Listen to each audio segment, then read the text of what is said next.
You want me to explode? Yes! That's what I've been waiting for! Okay, I'll try. Gary! You are gonna finish your dessert, and you are gonna like it!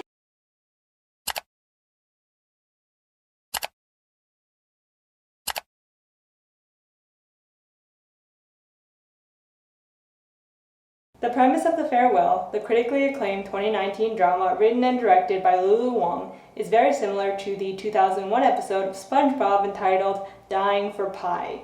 In both, the characters are faced with the choice of either telling a loved one they're going to die or not, and ultimately choose not to for the greater benefit of the ill party. In SpongeBob, Squidward takes Mr. Krabs' words to heart about SpongeBob's case being inevitable, and lets him live his last moments on Earth in blissful ignorance to the pie bomb inside of him waiting to explode. He's a goner! How do we tell him? Don't tell him. That'll only make him feel worse. The way I see it, he's only got until sunset. Why ruin his last day on Earth? The lad deserves to enjoy his final hours. I need to call her. You can't do that. I need to go see her. You can't do that. She doesn't know. The family thinks it's better not to tell her. In The Farewell, Billi, a struggling Chinese-American writer, learns from her family that her beloved năinai, her grandmother on her father's side, has lung cancer and only a few months to live, and Billi agrees not to say anything. But before this, Billi and Squidward initially want to do all they can for their respective loved ones. Squidward goes to various doctors and hospitals only to realize that it's no use because nothing can be done about SpongeBob's condition, whereas Billi criticizes her family for not telling năinai or trying to help her get better, aside from buying some shady medicine over the internet. 给他买了些药。从日本你上哪里？凉皮儿、炒粉、烤肠、饮料。在网上买的。凉皮儿、炒粉。In response, Billy's mother says that in China there's a saying, when people get cancer, they die. But it's not the cancer that kills them, but the fear of the disease itself. When people get cancer, they die. It's not the cancer that kills them, it's the fear. So rather than telling a patient about their diagnosis, doctors and family members are legally allowed to hide the truth or tell a good lie in order to help them through their last few months. By the end, Billi and Squidward come around to the idea that it's better to hide the diagnosis. They see the value of removing the burden of the news from their loved one's shoulders, and in Billi's case, everyone in her family believes that this lie will only prolong năinai's life. As they think, like I said, it's not the cancer that will kill her in the end, but the worry of having cancer. The belief that this is what năinai would want is only furthered by the fact that năinai did the same thing when her own husband had cancer. So by the end of Dying for Pie, as well as in the ending of The Farewell, both patients survive. SpongeBob never ate the pie to begin with, and Lulu Wang's real-life năinai, who the movie is based on, is still alive 6 years after her diagnosis.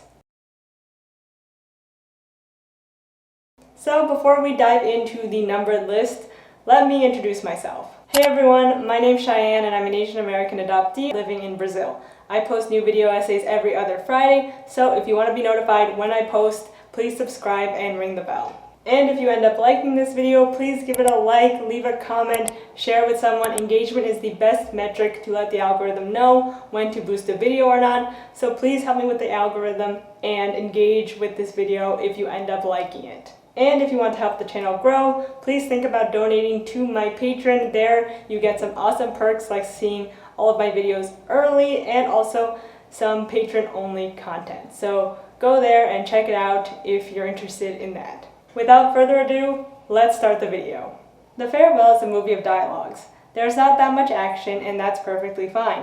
The movie isn't really about what happens, but the topics and themes it brings up and how each family member in Billi's life presents their side of the story.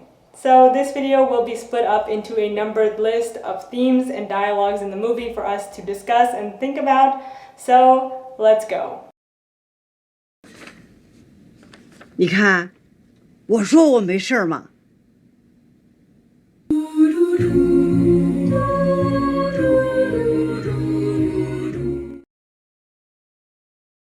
Obviously, the biggest theme of this movie is morality. Is it moral to hide someone's cancer diagnosis even if it's perfectly legal to do so? Just because something is legal doesn't mean it's morally right, but But at the same time, we have to take into consideration that morality is very subjective based on where in the world you are. Of course, there are certain universal moral values like not killing someone, but it's very clear that this is a morally right stance to take in China, and I don't think we should be so quick to condemn it as immoral or backwards. In a society where, as the uncle puts it, your life doesn't just belong to you, but to your family and to society, this kind of idea makes sense to people.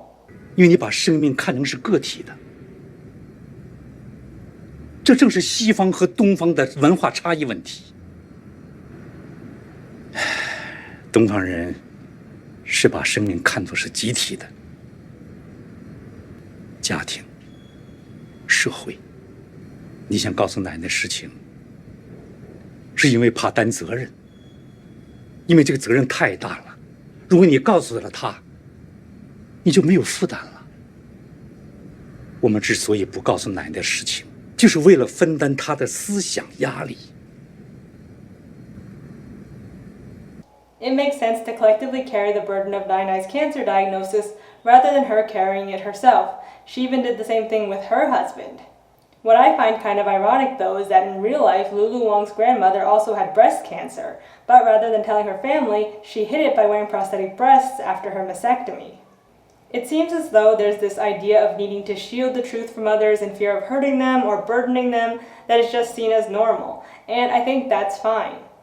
I even think that the commonality of these types of lies or hiding someone's diagnosis might mean that năinai could very well know what her family is doing and is okay with it.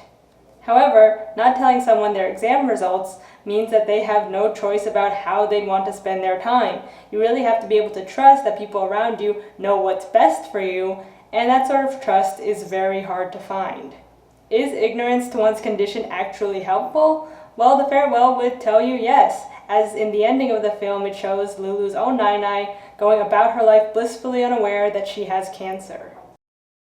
This part of the film kind of annoyed me a little bit because I would have preferred a more open-ended ending, but I get that it is kind of a very sad film and that they kind of wanted to have like a happy-ish ending, so I get it. But honestly, I don't think the năinai in the film is unaware that she's sick. It's clear that she's not getting better and continually coughs and has spells of fatigue. Even if the results say that her tumors are just benign shadows, doesn't mean that it will actually help her get better. So even though they don't tell her outright, her continuing to have symptoms despite a perfect bill of health from the doctor's office doesn't really mean anything. But I guess in the end, it's just this idea of willpower. If the family members carrying the burden will for năinai to get better, and if năinai doesn't even know she has cancer, it's like it doesn't exist. You can come to your own conclusions about this idea of hiding someone's diagnosis, because honestly, I don't have a clear answer to this, and I think that's okay. I just think that the individual should have more of a say in their own life. And I think a lot of the unwillingness to tell năinai is because she's old and has cancer and therefore is going to die anyway. I wonder if the same attitude by the family would have been taken if năinai was younger, or if this was about a younger member of the family. I also think that maybe the only reason they carry this burden is to show reverence to năinai. It's a way of showing how much they love and respect her, and one last thing they can do for her before she passes. Maybe this kind of protection and reverence isn't as common for younger people, but let me know in the comments down below.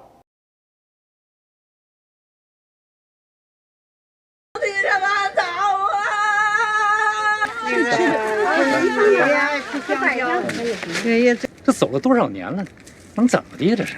爸，你抽烟。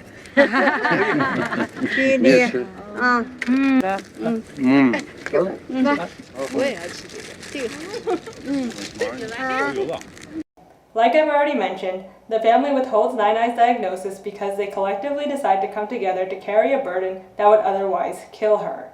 The uncle gives a long speech about how in the US, our lives belong to ourselves, but in China, someone's life doesn't just belong to them. It's very interesting to think about, but of course as I was socialized in the US, it's not something I can relate to very well and have a lot of struggle accepting. But of course, I still think it's a concept that's worth understanding and learning from. And this idea that your life not being yours doesn't always need to imply something scary like not knowing you have cancer. It could mean people being there for you and caring for you simply because they value you as part of a whole ecosystem and not just what you can individually do. Collectivism isn't a scary thing, and thinking about life as bigger than just you and your own problems and that you have to do everything yourself is a positive thing. I hope that we can see the positive sides of living in a more connected society that the film presents, along with the things that are more gray. One thing though, before I move on, is that just because the uncle spouts this kind of wisdom doesn't mean that it's very easy to follow it. Even though he's the one always saying, we can't tell her and you can't do this or that, it's him who breaks down crying, not only because his mother is dying, but because he hasn't been there for her in her twilight years and feels this great sense of filial guilt. And it's just so uncomfortable to watch, but it's also amazing. 我和我弟弟已经有25年没有回国和家人团聚了。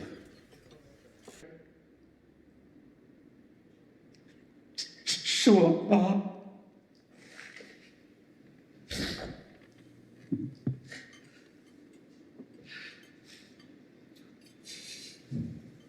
妈，原谅我，这么多年没有陪在你身边。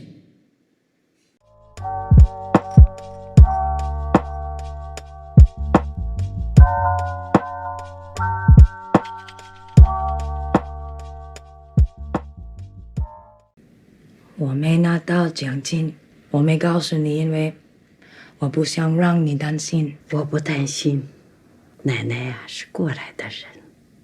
我得告诉你啊，生活中啊总会遇到很多困难，但你一定要想得开，因为生活呀，不光是你去做什么，更是你如何去做。I love the grandmother's relationship with her granddaughter Billi. Năinai is so loving and so open-minded when it comes to Billi's life and choices. Though of course she's always worried about her and trying to set her up with people, it's clear that she's doing it out of love and worry rather than berating Billi or trying to make her feel bad.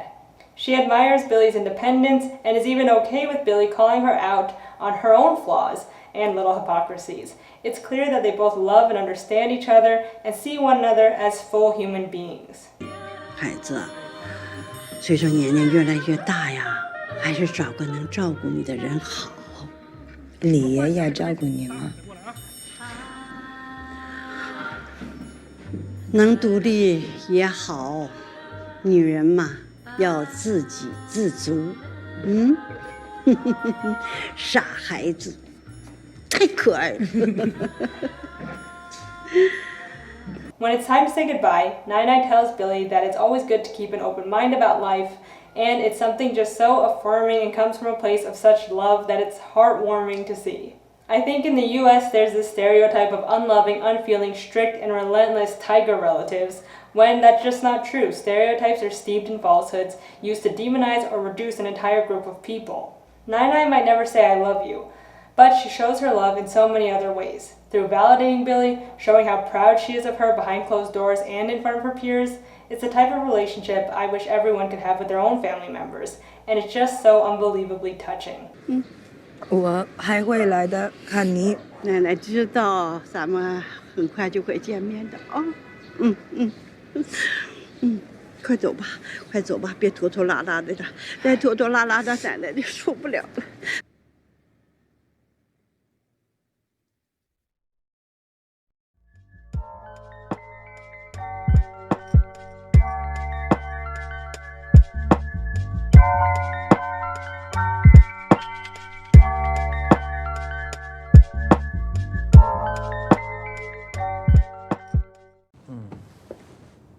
You know, when my father died, I also very sad. But I don't act like you. When I went back to China for the funeral, everybody was watching me. They all expect me to follow part. And they think if I don't cry, I don't love my father. No one's asking you to cry. I don't like, put all my emotion on display, like I'm in the zoo. So Billi's mom, Diana, is definitely different from Năinai. Diana doesn't show big displays of affection, outwardly berates her daughter in private and in front of others, and though is caring and does her best, doesn't really take into consideration how her actions have hurt her daughter. However, they do come to a mutual understanding towards the end of the film, when Billi and her mother both share the grief they feel about not feeling as though they belong in either country, the US or China, and how traumatic the experience of immigrating to the US was. And though the mom appears to be kind of harsh, I do really like her character and what she brings to the table, especially since she's a character who doesn't like to show her emotional side in front of her family, and that it's hard for her to ever break down emotionally at all. She criticizes public displays of grieving and even mentions professional criers some people hire for their family's funerals in China. But in here, if you don't cry, you don't put a show, they think you don't love your family. You know, in here, they even hire some professional criers just to show how sad they are. This is so ridiculous. I hate that. I don't think we ever really hear people explain why it's hard for them to cry or be vulnerable in front of people you're supposed to be close to. But it is really hard, especially when you associate crying with weakness, or are afraid being vulnerable will leave you open to harassment. And sometimes people just feel the need to be strong for others around them. Either way, I thought the mom's take was really refreshing. One theme brought up in the movie, which I thought was really good, was the resentment and guilt one feels when caring for an aging parent. Năinai's sons both moved abroad, and their cousin Yuping is left to take care of her. You can see that both sons feel a great sense of regret and guilt for moving so far away and not being able to be there for their mom, and you can even see how Năinai feels abandoned, even though Yuping is there for her every day. In one scene, Năinai says that when she dies to just throw her ashes in the river, no one's ever at home anyway. But Yuping chimes in and says, "I'm here," and there's just radio silence. 到时候啊，就把我撒到大海里吧，反正你们也不回家，家里也没人。说什么呢？我在呀。还是把我撒到大海里吧，省得到时候啊，你们跑来跑去的。This scene was almost too real for me as someone who grew up in a 3-generation household with a caretaker who was also a single parent. It is so freaking hard. There is sibling resentment and remorse and guilt, and I related to this movie so much, as so many relationships mimicked ones I saw play out growing up. 哪个国家？美国。美国？你看着也不像是美国人呢。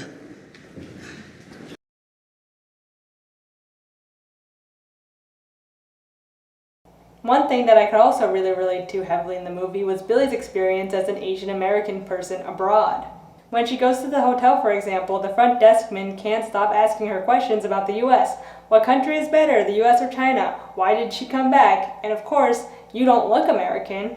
Billi says that the two countries are very different and that you can't compare them, but he continues to pester her. Unfortunately, it is very true when people meet someone from abroad, they use them as a springboard for all of their own ideations. For example, when I tell people who ask me what Asian country I must be from and I tell them China, they ask me questions like if in Japan and China they speak the same language. Usually this comes from a place of pure ignorance, and that's fine, but sometimes you're just not in the mood to deal with these types of people, especially if you've encountered them over and over again. And honestly, this whole thing just makes me hate meeting new people. And sometimes you get the exact opposite reaction. A lot of people start to get defensive and start being hyper-nationalistic when talking about a country they might not usually like very much. For example, Yuping talks about how China's better, and then Diana tells a romantic story about her life in the US. 这个时候呢，牧师过来了，海燕赶快给他解释说，比利以前在国内学钢琴，我们搬来以后经济困难，所以就不谈了。牧师二话都没说就走了。一会儿他回来的时候，手里拿了把钥匙，就跟我们说。 这把钥匙可以打开教堂所有的门，你们孩子什么时候想弹琴的时候就可以进来，教堂所有的钢琴都可以弹。Mom, that church is not representative of all America. We have a lot of problems, guns, healthcare. If you think China's that good, why don't you move here? The two clash heads, but Diana ultimately triumphs when she says that Yuping will send her son to the US to study. Though Yuping acts nationalistic about China when confronted with Chinese Americans, she still wants to send her son abroad to study. When Diana is confronted with the fact that they moved away from their family, she starts to romanticize her life in the US, even though she knows how tough their life there really is. People just tend to really get defensive and seize up when their lives are contrasted to someone else's, and it's a really hard feeling to capture, but it's done so realistically here. 在包里呢。哎呦，他人呢？我让他上医院给我取检查报告去了。来，哎，站好站好啊！我喊茄子啊，1、2、3，茄子。As far as representation went, this movie was awesome for me. I loved seeing so many different Chinese people and seeing how diverse Asian people are within their own nation. I think a lot of people have this idea that all Asian people look the same because in the US we only see very cleaned up versions of like K-pop stars, but we never see just regular Asian people going about their daily lives, and it's just so refreshing. The movie ultimately just made me feel really proud of being Chinese and proud of what I look like. Being adopted, I will never really know my Chinese family, history, or story, so having movies like these means so much to me, like more than I could even put into words. Watching this movie made me even more upset about how snubbed it was at the Oscars and how it was put into the foreign language category at the Golden Globes just for exceeding the 50% rule, when the story couldn't have been told without constantly switching from English to Mandarin. The US has no official language for this specific reason, that it's a country of immigrants who have unique bilingual, trilingual, and sometimes even quadrilingual experiences. Wang talked about how a lot of producers told her to make the film in English, but she refused, and I'm so glad she did. Even though it meant that it got snubbed, it was still awarded at many other award ceremonies, and rightfully so. I highly suggest watching the film to familiarize yourself with Mandarin because there's this notion that all Asian languages sound the same or that everyone in Asia speaks Chinese, when no, China itself has dozens of dialects, Mandarin being the national language, and it's just nice to listen to. There's of course another stereotype that Chinese and Asian languages in general sound harsh and unrefined, but again, that's not true, it's just a misconception. As someone who took a lot of Mandarin classes growing up and haven't heard it spoken in a while, this movie really made me appreciate the sound of it, especially as a tonal language.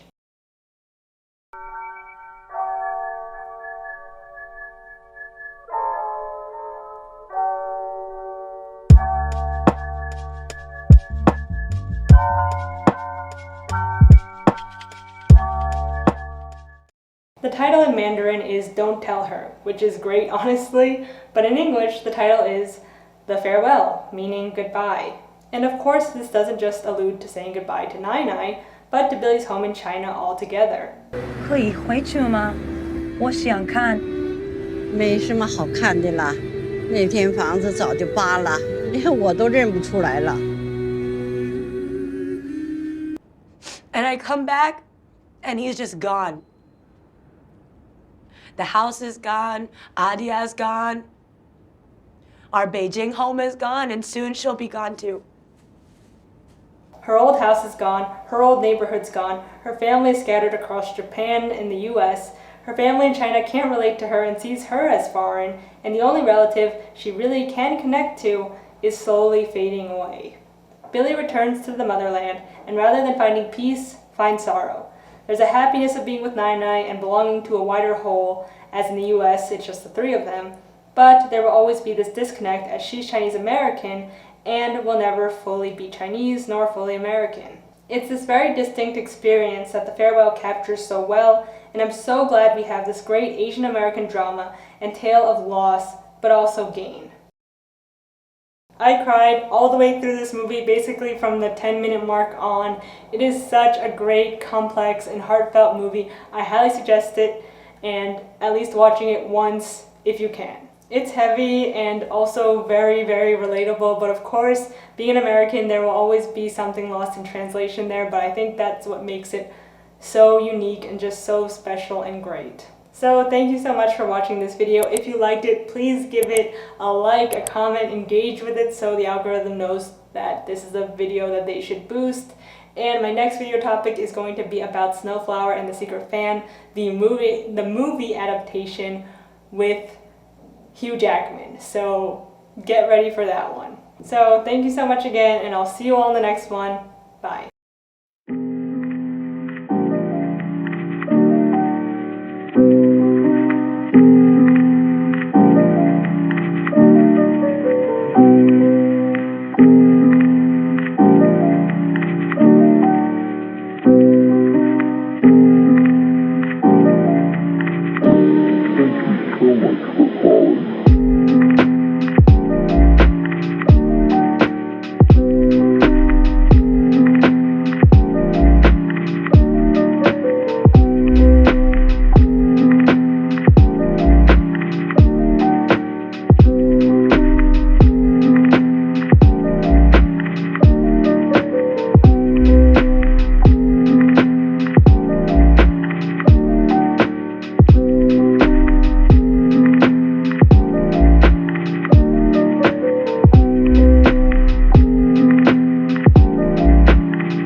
Thank you.